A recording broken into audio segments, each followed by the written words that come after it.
Good evening, everybody. Welcome to another edition of Cast Revive, your weekly top 5 VGM and gaming podcast. I'm your host, Matty J. And today, episode 56, we're going to talk about E3. Anybody still there? Matt's doing an E3 coverage? Yes, I am. I like doing E3 coverage. I did one last year, so I want to do another one, okay? Jeez, be nice. So I'm actually... I want to say I'm excited about it. This E3 was kind of a little bit of a letdown for me, honestly. Some things I wanted to see, I didn't. Some games that I wanted to see, I didn't see enough of. So there are some fun titles coming out that I am looking forward to. So we'll see if the games I'm interested in are the same ones you are and what order they are. If you have any interest in this stuff. If not, listen anyway, because I love each and every one of you. The opening track that I chose was a remix to... Surf City on the original Battletoads, because Battletoads was announced that they are remaking it. So I'm very, very, very, very excited about having a Battletoads remake. I love the original, one of the hardest games I have ever played. I'm going to kick in some random classic tunes for you while we talk about this stuff. So, because a lot of new games that obviously talking about don't have soundtracks for them yet. I usually play music from them, so I don't. So instead, we're just going to play stuff from my, 30,000 video game collection randomly and see what comes up. Yay! So Battletoads is going to be coming out. I'm pretty excited. I hope it's not going to be like a Double Dragon Neon, because I thought that was not a really bad game, but it didn't feel like... the original Double Dragons and stuff. It just didn't have I don't know if it was the art style or what it was, but it didn't, when I was playing it didn't take me back to like, this is Double Dragon, So, granted that was like a new game and not necessarily a remake. So we'll see exactly what they do with it. I'm excited for it. They seem to be heading the way of remaking a lot of old games from the 80s, 90s, stuff like that are starting to be kind of remade. Like I said, I think last time, ToeJam and Earl, they're going to be coming out with. Now they'll come out with Battletoads, and there's another one as well. Oh, they recently remade Metroid 2, which came out on 3DS, I believe. Why that didn't come to Switch, I don't know. I would love to play that on the Switch, but I don't own a 3DS anymore. Boo! So let's go ahead and jump into this list. Because I'm interested to see what your guys' thoughts are on some of these games, and what your top fives were as well. Number 5, we're going to talk about what I'm excited about is Kingdom Hearts 3. Which I'm going to be getting. I'll be getting for the Xbox One. I played 1 and 2 a long time ago. Something I'm going to have to replay again. But I've been hearing mixed things about it, and I think mainly because fans of the series have waited so long. Like I think I read that Kingdom Hearts, what was it, number 2 came out in 2005. I think it was, and that's 13 years ago, and a lot of people have moved on to other series, other genres, things like that. So, I know they're excited about it, but I think that time has kind of passed. I know they've been rumored that it's been just like Final Fantasy VII, the remake. Which don't even get me started that there was none of that there, but I hear that it's scrapped and they're starting from scratch, all that kind of stuff. But by the time that comes out, the hype is going to be so gone, and I'm worried. I'm wondering if that's the same thing kind of for Kingdom Hearts 3. What do you guys think? Are you excited for the new Kingdom Hearts? It looks gorgeous. Visually it looks amazing. I'm interested to see what type of different mechanics and things that they throw in there. I like they throw in the world of Frozen. I think that's going to be really cool. I'm sure my daughter will absolutely love that. But yeah, 13 years since the other one, and I haven't played any of the spin-offs. The Night After Sleep or whatever, and then, day 423 divided by 97, whatever these weird title names are for this Kingdom Hearts games. I've only played 1 and 2. So storyline, I don't know do you need the rest of those in order to fully, I'm sure they fill in some of the gaps and things you don't understand with the story, but are they necessary before you play 3 going from 2? Or are those more of side people stories and quests that throw some Easter eggs and things like that for the nods to 1 and 2, but don't necessarily have a big hold on the story itself. I'm curious to see, because I would like to get the third one. I would like to play it, but I'm just curious if if there's some major stuff I'm going to be missing out on if I don't play those side spin-off games. So we'll see. I'm interested to see what type of other additions and things they add. I'm a big Disney fan. I'm a big Square fan. So we'll see. We'll see. I think, like I said before, I think it looks absolutely beautiful. The music in the games have always been amazing. And the Gummy Bear ship? I think it's what it's called, Gummy Ship or something like that. That it looks like they added some different things or changed some things. For that, and it looks really cool. It just looks absolutely beautiful. So I hope the storyline mixes well, and it's well received, because I know people have been waiting for it for a long time. So for it to be a disappointment would be unsettling. So hopefully you guys get what you want, and you can get excited about it. And but yeah, let me know about those side spin-offs if I do need to play them, or if I'm good just replaying 1 and 2 again before this releases, just so I can refresh the story in my mind. Because from what I remember, it's pretty convoluted, like the Kingdom Hearts story. Just understanding it, like it's kind of all over the place, but I could be wrong. So that's my number 5. Let's go ahead and move into my number 4, which I'm pretty excited about. Cyberpunk 2077, which I'll also be getting on the ones I'm talking about specifically are Xbox One, because that's the what I'll be getting. I know this. They're gonna. I don't think that's an exclusive. Cyberpunk is an exclusive. I don't think so. I think that's going to be coming out for PC and PS4. Correct me if I'm wrong, because chances are I am wrong. I'm usually wrong on a lot of stuff. Way to do research before you start, Matt. Thanks, Matt. So Cyberpunk, in case you're not sure what it is, it looks like it's a first-person shooter RPG like kind of game, similar to like Destiny style type stuff, but it looks like it does have some third-person elements in it as well. It just looks. At first, when I saw it, like when I was seeing it, I was hoping it was a new take on like Grand Theft Auto, just by the way it looked and the way they were moving about the city and stuff like that. I was like, man, that would be really cool. A new, like a weird futuristic, style GTA. I don't know if that is going to be kind of the case, but it looks really, really fast paced. Really, really fast paced. Looks like there's a lot of weapons, guns, a lot of tech and stuff like that. Everybody just looks, just the cyberpunk feel, it looks like a really unique, interesting concept for a game. It looks like you can create your own character, stuff like that. And you can alter your stats from what we see, strength, intelligence, stuff like that. So depending on, so that's kind of reminiscent to, Fallout, Elder Scrolls, that type of RPG. So is it more in line with that kind of stuff and not so much a Destiny-esque style looter shooter grinder type game, or are we more open world Elder Scrolls type game set in this type of universe? I thought I read something about there is going to be some multiplayer features. Maybe. I thought I read something. I saw something that there will be party members, unless that means they're just AI party members. But just looking at the pictures itself, it just looks fun. I like new IPs, new concepts, and stuff like that, rather than like, oh, we're dropping Fortnite on the Switch. All right, great announcement. Everybody knew that. Give me something new, something that I can get really, really excited about for the future. And we saw some of those, Bethesda, showed up, a small teaser for Elder Scrolls, which when I saw that, I'm not going to lie, I started tearing up. I love Elder Scrolls, and even just that tiny bit. And I'm wondering if Jeremy Soule is going to come back to do the soundtrack, because I know he hasn't been doing soundtracks for a while. He took a little break or whatever, so I'm wondering if he's going to come back for that. I would love to see him return. I have the Skyrim soundtrack signed by him, so I absolutely love his works and everything like that, and with Guild Wars, things like that. So I'd love to see him return and compose for Elder Scrolls 6. That'd be absolutely amazing. But let me know your thoughts on Cyberpunk. What you think? Does it look fun? Does it look stupid? What type of game do you think it's going to be?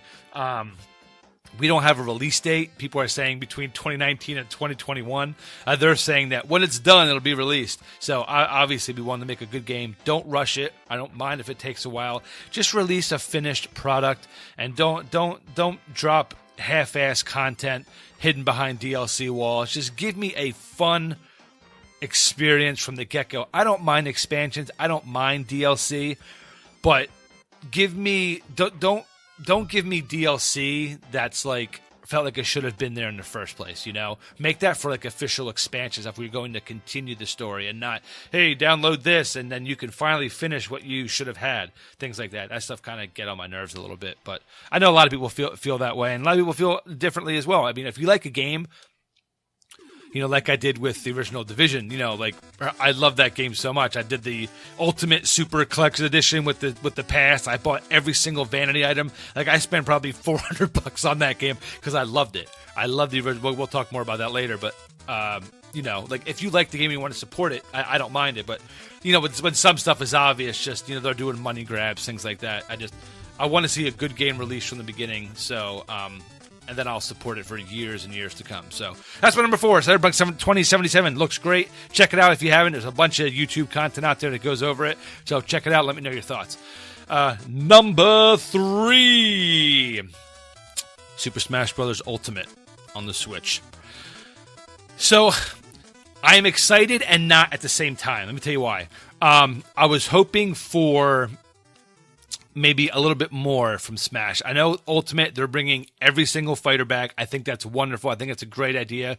Whatever. I would have liked new characters, more new characters. When a new game comes, I know, and one of the things that I saw people's argument is, well, we are getting kind of new. We're getting the old ones that we didn't have backing them, but that's not new. You know, I think Ridley was a poor choice because Ridley is massive. You bring Ridley down to like normal size, it just doesn't look right to me, in my opinion. I'm a huge fan of the Metroid series, huge fan. So seeing Ridley was awesome. I think Ridley would have been better as an assist trophy, personally. Have Ridley be the normal size, things like that. But it's just not going to feel right jumping and kicking as Ridley. Like, it just doesn't seem like, you know, I see Ridley. What is Ridley known for? All right, punches, doing some kicks and things like no, like I think that's not what I think of when I think of Ridley. So it was just it was a weird choice to me, you know, to have Ridley put in there. And a lot of people have asked me, well, what would you have put in, you know, other than that? And I don't really have an answer. I don't. Throw in Paperboy. Paperboy would have been fun. You know, what else would I have liked to seen? Throw in Karnov. Karnov would have been fun. Throw in the dudes from Russian Attack.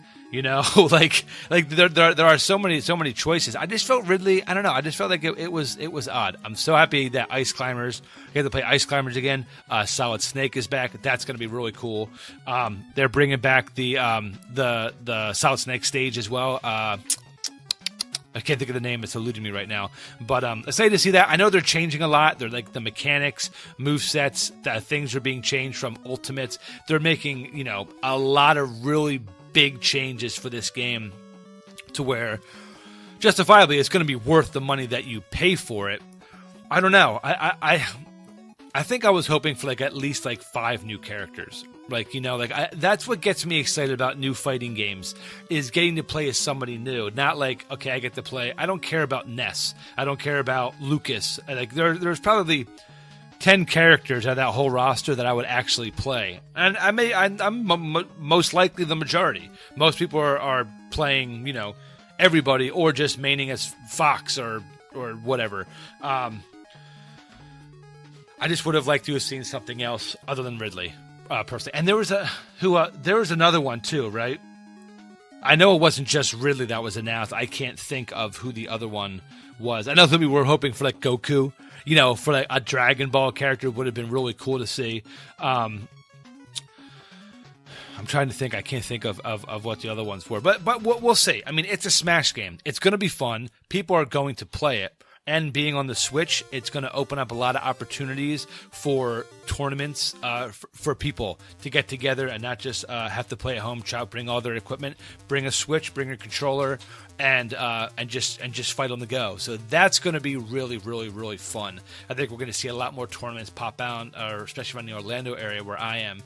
So it'll be really cool to go and check those out. Be able to, you know, I used to know a pro. I can't think of who it is now, but back in the day, in my old show that I used to do, we had him on, and he was a Smash Pro player, and he was a melee player, and just amazing the stuff that these guys would do. And I mean, with any fighting game, I mean, the dedication and stuff that goes into to the training for this stuff is unbelievable, and Smash particularly. But see, the reason why I could never get into competitive Smash is because, a little Sonic, is because I like the Smash Balls. I like the Ultimates.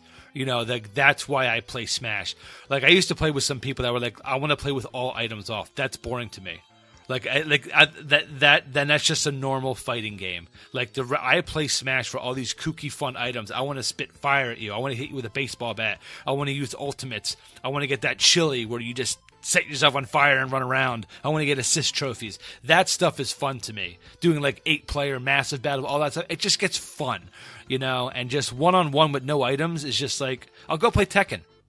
That's a much more sophisticated fighter, in my opinion. And if I'm going to verse one-on-one, I'll go play one of those. I am excited about the new Soul Calibur, though. So that is going to be fun. So anyway, Smash Brothers. Who was your favorite character? Are you glad that they're all back? Do you wish that they had more characters?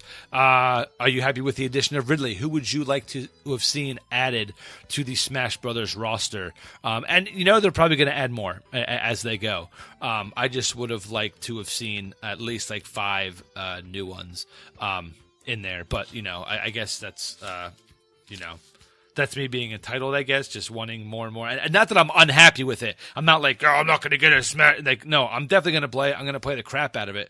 I just, I like a lot of new stuff for Smash. So we'll see. I'm excited. I think that comes out later this year, November-ish, whatever. So it should be out in time for the holidays. So that should be very exciting. Let me know your thoughts on that. Moving on to my number 2. Death Stranding. Now, I am not a huge horror guy. I like it's mainly because of jump scares. Like, I enjoy, like I said last time, the point and click style horror stuff, to where it's slower. But this game, I watched a couple trailers for it, and it looks like it just scared the absolute crap out of me. Done by Kojima Productions. I believe it's going to be a PS4 exclusive. It's an action game, and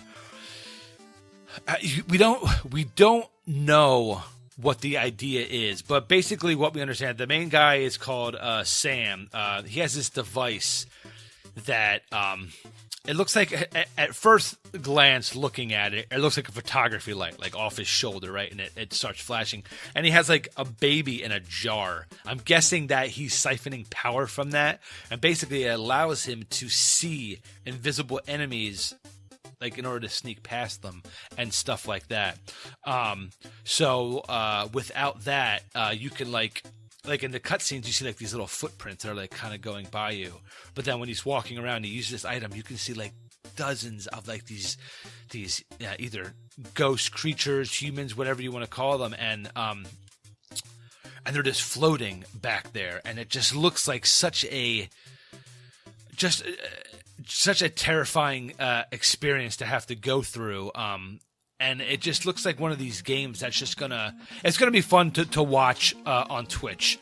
I was saying that to some friends of mine the other weekend, that I think watching a streamer play this is going to be so much fun, because you're going to get to experience it through them. Like somebody like me, who would be playing the game with his eyes closed, wouldn't be able to experience it. But watching somebody else play it, that's how I did a lot of my games growing up. Resident Evil, Silent Hill, stuff like that. My buddies would play and I would watch, because I could, like, if I'm not playing it, I can watch it fine, but as soon as you give me that controller and I'm in control, then my anxiety and nerves kick in. I was like, what's going to jump out? What's going to jump out? Other than that, like, I'm okay. So I'll probably end up watching somebody play it, and then I'll probably go through and play it myself.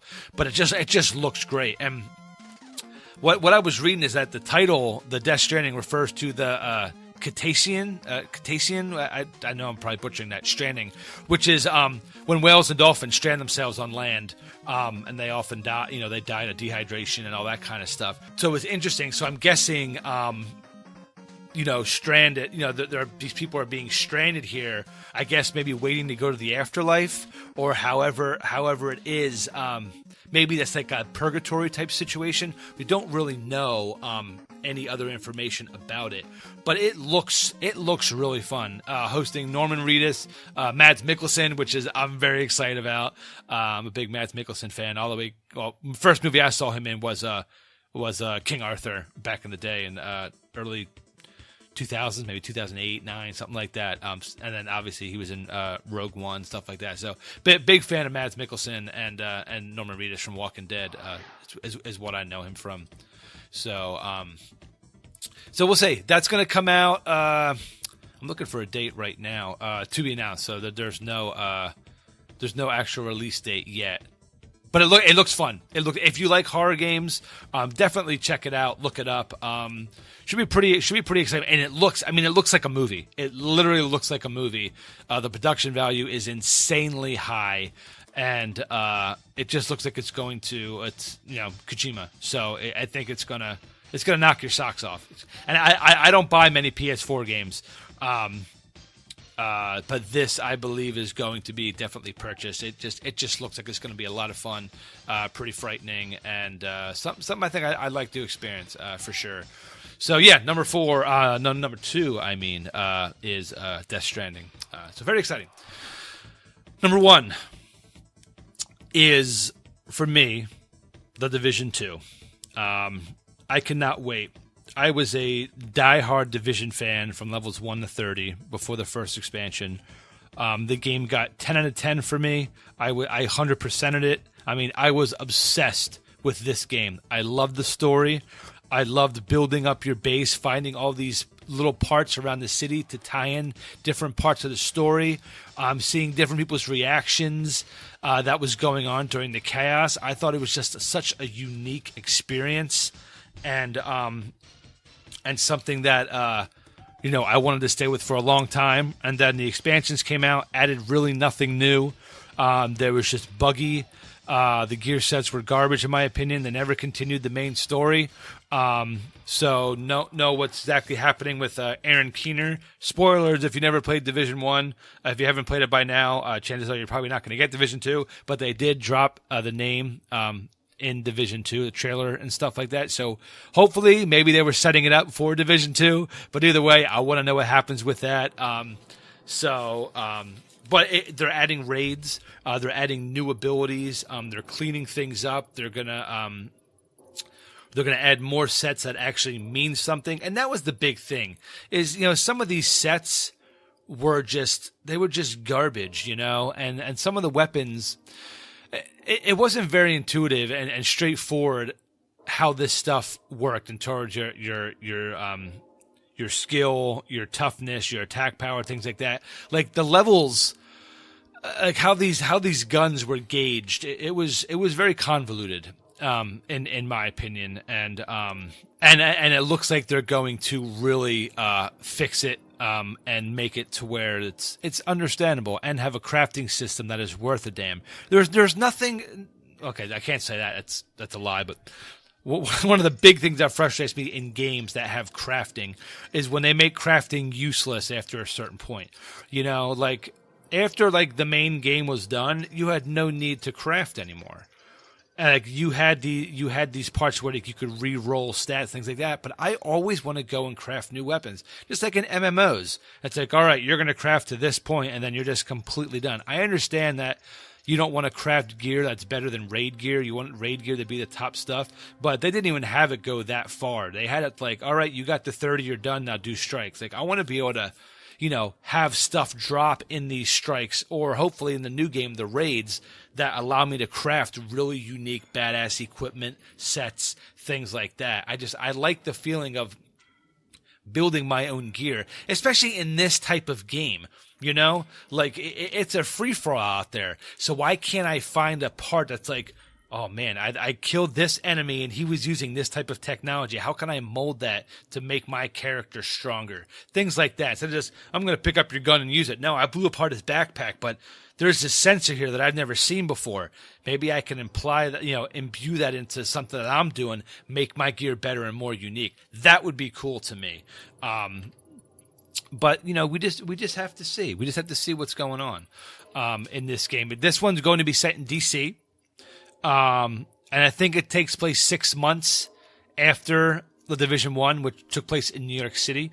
So it looks like we're all starting fresh. Your original Division agent will be still stationed in New York, and you'll be making new ones for New York, which is fine with me. I do not mind starting over. Honestly, we're like, why can't we just keep our, because new game, let's start fresh. I'll make my old female badass character again, and she'll just dominate like she did. I just really hope it's a long-term rewarding experience. The way Division is now is amazing. They fixed a lot of stuff, added some stuff in, really made it to where, everybody always says, this is what the game should have been. You can't always foresee, things like that. But the game should have been better post level 30. 1 through 30 was perfect, in my opinion. Perfect. And then you ran out of stuff to do. And that was it. There was nothing to really grind for. They had the little strikes and stuff that you could do. And then they added the incursions, which were so buggy. I remember the first incursion when that came out. And there was like a wall glitch that I actually did. I mean, that's the only way we could beat it. Like, we could never beat it. So we glitched it. We were outside the wall, like shooting down on the enemies where they couldn't hit us. And that's how we beat it. The first time. And after that, I was like, I'm not doing that anymore. That's just stupid. I just wanted to beat it just so I could get a gear piece, and stuff like that. But yeah, I mean, it's just, there were so many bugs, so many issues. I hated the Dark Zone. I'm not a PvP guy. You guys have heard me say that many, many times before. I don't do PvP. I hate Crucible and Destiny. I'm a PvE guy. Always have been. So going into the Dark Zone was an absolute nightmare for me, and I didn't enjoy it one bit. But I know a lot of people lived for the Dark Zone. So hopefully they figure out a good mix for that. If they even, I don't even know if they touched on Dark Zone. I mean, they're going to have a Dark Zone in this game, and they're going to have some type of PvP element, because I know it was very popular. And it's a really unique, it's a really fun concept. It really is. It's not for me, but I like the idea of incorporating, some PvE, PvP elements together and things like that. It just, some things were just so overpowered, and, people exploited a lot of stuff. They really did in that game. And, that's just it. So from the looks of it, it looks awesome. But this time, I'm definitely going to wait until release before I purchase it. I'm not going to go full in like I did with Division 1, because it was very, very heartbreaking. And I am praying for a for a new experience, for a brand new experience, fix on the problems of Division 1. Give me a nice, detailed, thick story that's going to last through multiple expansions and things like that. And one of the best things about the Division is the first year of content that they're giving us for free. So there's not going to be, okay, you did this, now DLC or expansions you're going to pay for. The first year of content is free, and I am very excited to hear that. And so I know some people were like, well, that just means that the game's not finished and they're going to give you what should have been. And like, there's so many cynics out there that just let people enjoy things. If you don't want to play it, that's fine. Just keep your mouth shut and move on. There's so much hate out there amongst gamers, and it's unbelievable to me. Just let people enjoy things. You don't like the game, that's fine. But don't just then unlike the page and move on. The people who follow these games just to badmouth them, people need to find a job or find something else to do with your time, because it's just it wears on you after a while. So that's my top 5: Kingdom Hearts 3, Cyberpunk 2077, Super Smash Bros. Ultimate, Death Stranding, and The Division 2. Some nominees, things that also looked very good. I'm excited for Anthem. I need to see a lot more about that. Obviously, we saw some of Forsaken, the Destiny 2 trailer. If you haven't seen it, please check it out. It gives me a reason to really, really continue to delve into the story and lore of Destiny. So when you watch the trailer and you see what happens to Cayde 6, it's powerful. It's powerful, to say the least. It makes you. It's something that really makes you. It makes you feel things for the game. Now they did a lot of things wrong with Division, with Destiny 2. That a lot of games seem to just be making some mistakes, but they're fixing it. I'm not a type of person that expects the game to be perfect out the gate, because you're not going to please everybody. You're really not. But the way they're going now with the September update and moving into the Forsaken DLC, I'm very excited for the future of this game. And this expansion just really, really gets me excited. So if you do nothing else, if you don't like Destiny even at all, just check out the Forsaken trailer and just let me know your thoughts on that. I mean, it's very moving, and it gets me excited. So there's those. I think they announced some Soul Calibur. They announced some Elder Scrolls Blades, a cell phone game that looks kind of fun. There was what was the other game on Bethesda? Stargate or Starlight or something in space, a new IP that they're coming out with. Love new IPs, especially if they're space related. So, but of course, we probably have years before that even comes to fruition. So we'll have to wait for that as well. So yeah, some pretty good things overall. I mean, but the big thing that I was really wanting to see more on Final Fantasy VII, even if we heard that, hey, the game is gone in the toilet, we're redoing it, give me something. I didn't hear anything about that.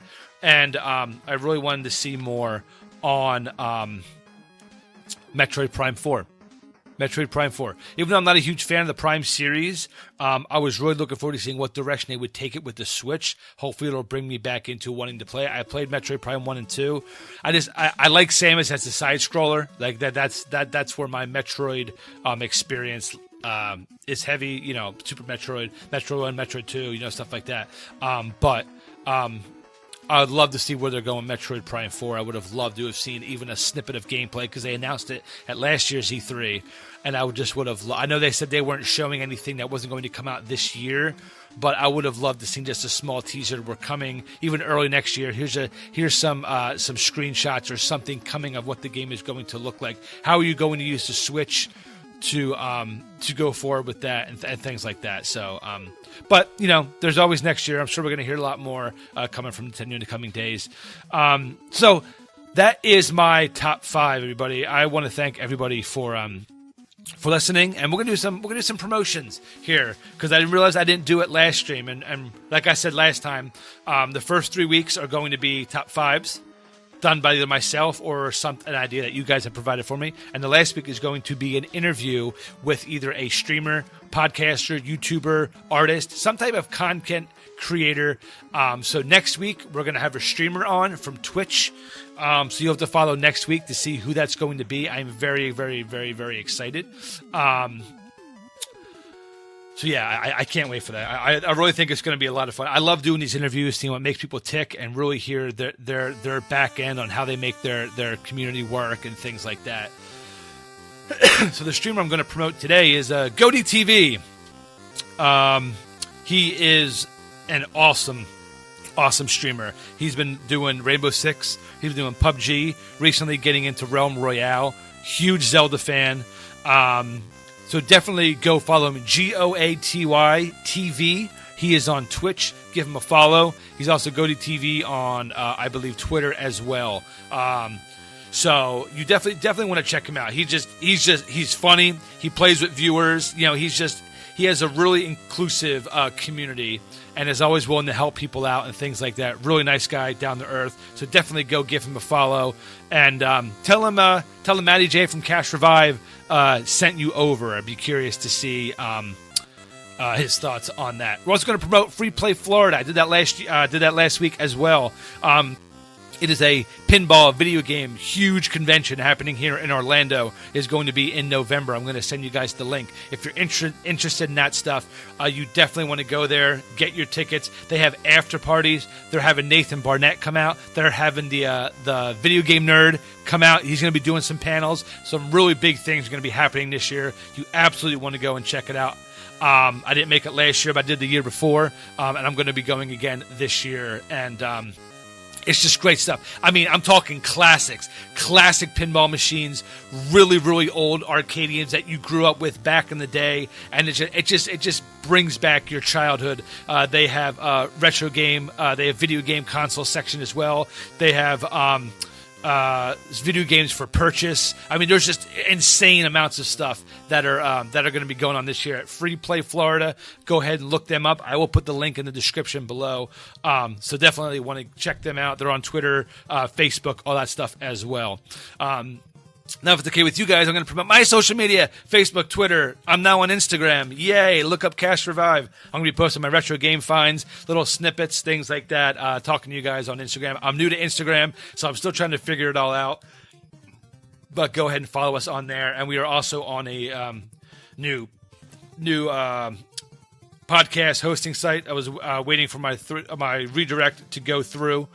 And once that's done, we will be on there. So, yes, thank you guys so much for listening and for being here for my top 5. I hope you enjoyed it. If you're new to the show, be sure you hit the subscribe button through any of the features. We're on iTunes, Pippa.io. I think we're going to be on Stitcher. I applied for Spotify. We're on SoundCloud. So any of these venues, that you prefer to listen to it, leave me a comment. Let me know what you thought, even if you didn't like it. Tell me what you didn't like. This show is created for you guys. I want you guys to have as much input as possible. Tell me what you want me to talk about. Tell me your top 5s, things like that, because I thrive off of your guys' feedback, whether it's good, whether it's bad, whatever it is. I just love, talking with you guys about these things. So I'm going to go ahead and leave you with the Division 1 theme. Great theme, by the way. The main menu song is what this particular one is. So thank you guys again for listening, and we'll see you next week for our first interview. Take care, and keep listening to those sweet VGM dudes.